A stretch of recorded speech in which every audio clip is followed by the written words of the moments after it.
Hey viewers, you're watching the Savera and I'm Vidhi Joshi.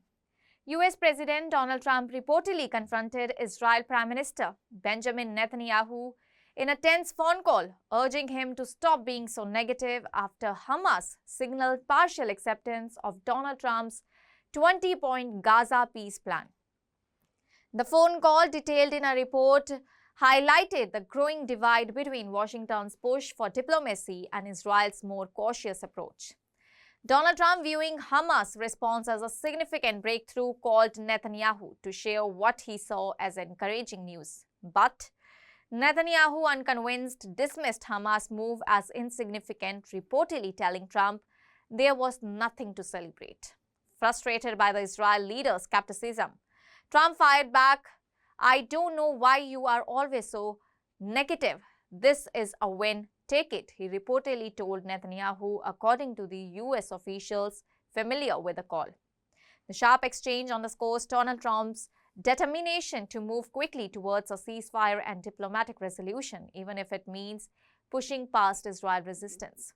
Donald Trump's 20-point plan, unveiled, seeks to end the nearly 2-year-long war in Gaza through a phased process. Central to the proposal is the release of all the remaining hostages held by Hamas. At least 20 are believed to be alive, with around 25 others confirmed dead, in return for the release of hundreds of Palestinian prisoners held in Israel jails.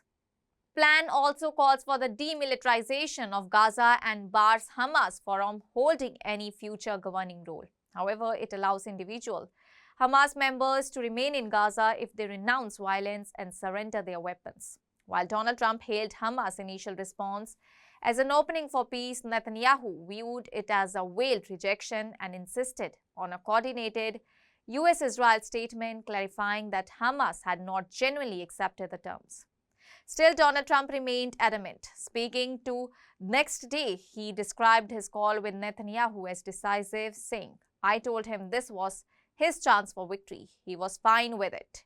He's got to be fine. With me, you have got to be fine." The diplomatic push unfolds against the backdrop of humanitarian disaster in Gaza. Since Hamas' October 7, 2023 attack that triggered the war, more than 67,000 Palestinians have been killed, including over 18,000 children, according to United Nations estimates. Over 170,000 have been injured, and nearly the entire population has been displaced amid widespread destruction. Humanitarian agencies have described the condition as catastrophic. Israel has rejected accusations of genocide, maintaining that its military operations are aimed at dismantling Hamas in self-defense. Following the call with Netanyahu, Donald Trump issued a public statement calling on Israel to halt its airstrike in Gaza, a directive Netanyahu reportedly followed within 3 hours.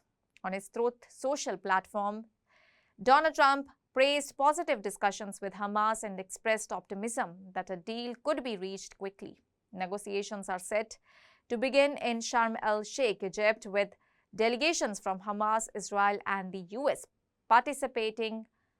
US envoy Steve Witkoff and Jared Kushner will lead the American team tasked with finalizing the first phase of the agreement. The initial phase includes a temporary truce and the exchange of 47 hostages held in Gaza for several hundred Palestinian detainees. However, key obstacles remain. Hamas is demanding a full Israel withdrawal and a role in future Palestinian governance, while Israel continues to insist on Hamas' total exclusion from any post-war political arrangement. Donald Trump has insisted that the window for negotiation is narrow, warning that if no agreement is reached within days, Hamas will face all hell.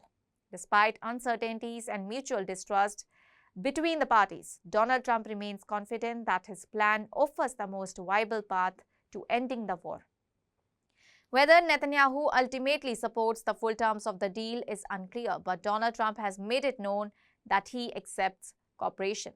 As talks begin in Egypt, the world is watching to see whether this latest push will finally bring an end to one of the deadliest and most prolonged conflicts in recent history.